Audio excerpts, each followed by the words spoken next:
When they took you from Africa and they banned you from being called Kunta Kinte, Rasul or Muhammad. That's right. When they took us on that westerly course, then they forced us into their names. Teach. And they called us Smith, Jones, Robinson, Green, Brown, Hogg. A black man called Mr. White. And when we go to China, listen, and we put our passport down, and the Chinese immigration control official looks at that passport and he sees Mr. White, he expects to see a white man. And when he sees the black man, he says, uh-oh, this man doesn't know who he is. That's your fact. But many of us as black people today, we're very foolish people. Right. Because we don't understand why another man gives you his name. Because when he gives you his name, the giving of another's name denotes possession. It means he owns you. As long as you're walking in another man's name, he knows he owns you. You can talk as strong as you like. Yeah, I'm for black, yeah, Mrs. White. Yeah, they're laughing at you. Because they know that when you take another's name, that's why in marriage, in the tradition of marriage, the woman takes the man's surname. Go ahead. And leaves her maiden name, because that taking of the other's name denotes possession. In the event of divorce, you don't walk around with the other man's name. You now relinquish that name because you're no longer with that one. What brings about insecurity is when you have a false concept of yourself. And the false concept of self is white supremacy. They believe that they are better because they are white. And as a result, see, when a man has that kind of silly mentality, Hitler had the silly mentality that the white man, the Aryan, is superior. So then at the Olympics, Jesse Owens kicks up all the Aryans. Hitler is outraged. He's angry. The white man pushing white supremacy. That's why they would cut off our penis when they would lynch us. Penis envy. They're afraid of the black man because of our potency, because of our manliness. Because when you look at the black man, he's a real man. He's strong. So then they would have us as mandingos, fighting one another. That's why even today, they want to be the heavyweight champion of the world. They can't find a white man to do it. So they tried to turn a black man, Frank Bruno, into a white man. They called him the Great White Hope. They're desperate. We're not allowed to play golf. Why are we not allowed to play golf? Because we are inferior. We can't play the game. But let one black man into golf. Then all of a sudden there's a tiger in the woods. And he doesn't just play golf, he becomes the master. We're not allowed to play tennis. Let black people into tennis. We go straight to Wimbledon and win it in 1935. A black woman. Now Venus and Serena, they run out of opponents. They have to play each other. The white people cannot compete on an even playing field.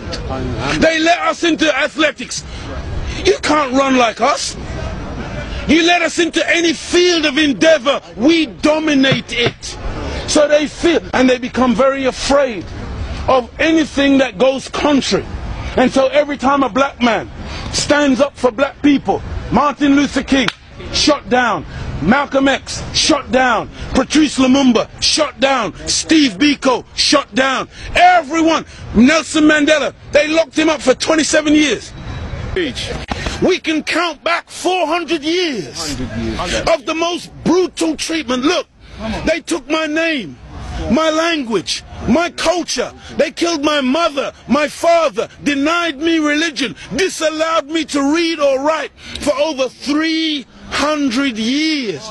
Reduced me to the level of an animal where they branded me on my chest, branded me on my buttocks with a branding iron.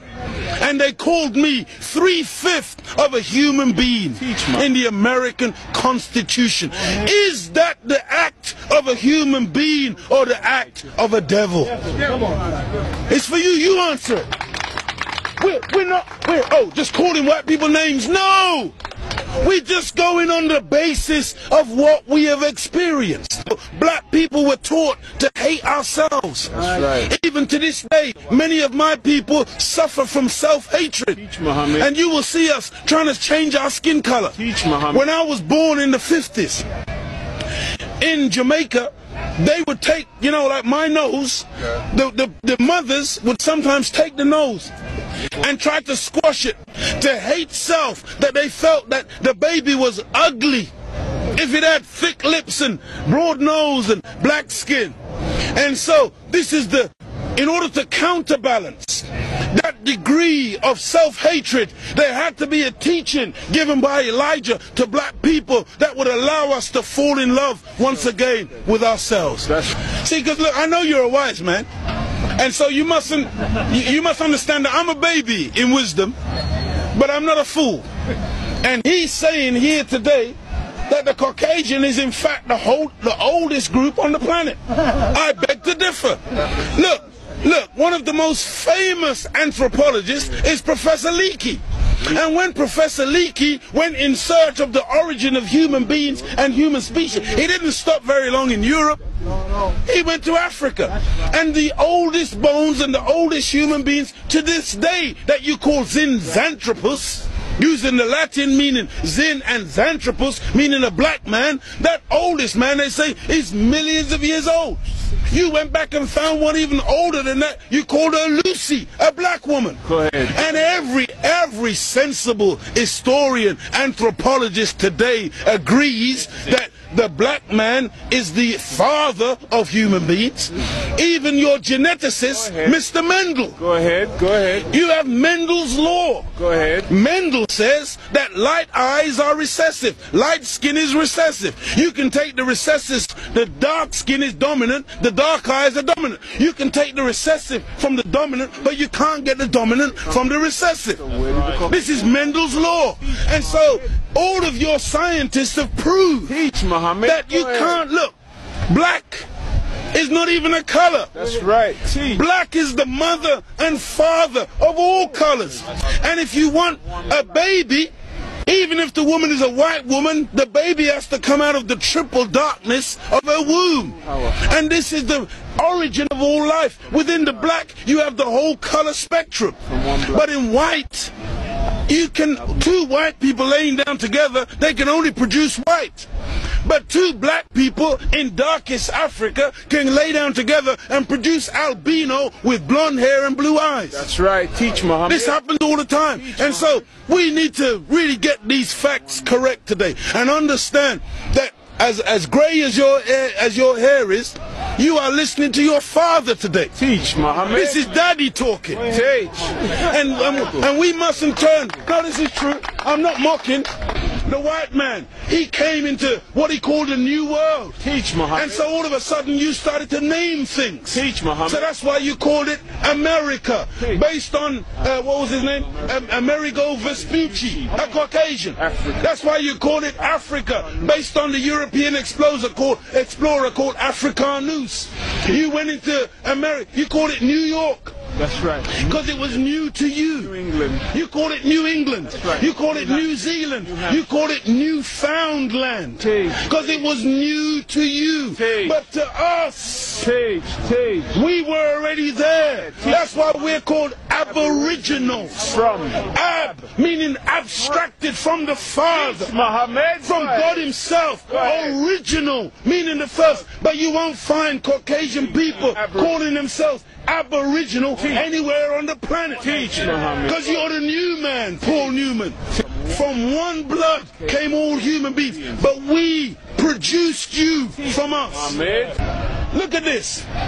Even the word human. You've heard the term of a darker hue. Human, meaning a dark man.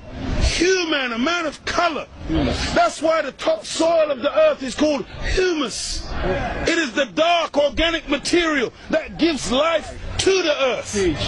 Whenever you take away the dark organic material or you denature it, you're left with white granulated sand. Desert. You want to see those of us who think that white something to glorify in. No, no, no. It's a psychological thing with white people where you want to find your place. And your scientists and your historians, they spend so much time asking the question, where do we come from? Because they are puzzled as to your origin. Look at the Chinese, look at the Asians, look at the black people. All of us got dark eyes. All of us got black hair. The only one on the planet who's got ginger hair, blonde hair, brown hair, grey hair, brunette. You are the one that's gone around the world making everything based on color. You were the one who went into Australia. You were the one who went into South Africa. You were the one who went into Asia and classified people and things based on color. So that's why this man, Yaqub, he wasn't a madman. He wasn't a mad scientist. He was a good scientist. And the Caucasian person is a person who is anti-nature. That's why when the sun comes out, I'm energized. Me and the sun, we got a relationship. I love the sun. I don't need no sunscreen. I don't get cancer from the sun. Me and the sun have got a good relationship. I love it and it loves me. But white people, you got to put sunblock on. You got to hide from the sun, because now you might get a little melanoma. Part of me on you, that means you're dead.